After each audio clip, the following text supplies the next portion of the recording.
I'm David Marcus, senior writer at The Deal, with Dick Langan, a partner at Nixon Peabody in New York. Dick, thanks for joining us. Thanks, David. I'm glad to be here with you. What are we seeing in the realm of shareholder activism right now? Well, right now, spring of 2015, things are heating up just as much as last year and ramping up at an even faster pace. We're seeing some of the targets of the activists being even larger companies than they had been in the past, but there's still a fair amount of activism across the board.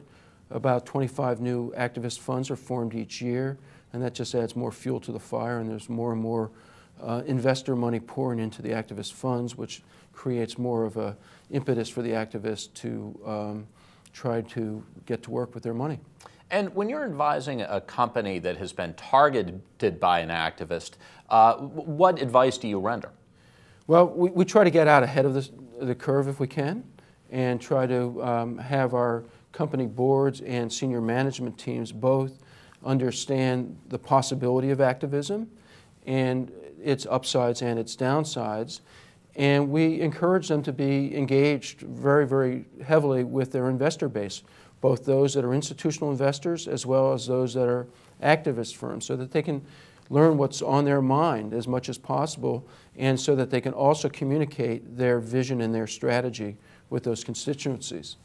So you really start preparing well before an activist shows up at the door and goes public with a letter?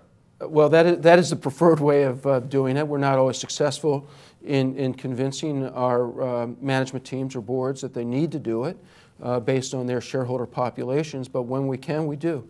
And in the event that an activist does show up at the door, does write that letter, how do you handle that situation? Well, again, we think it's important to try to address it immediately and try to get in the same room with the activists, understand where they're coming from, what is their program. Many of these activists have very influential and good proposals for companies to adopt.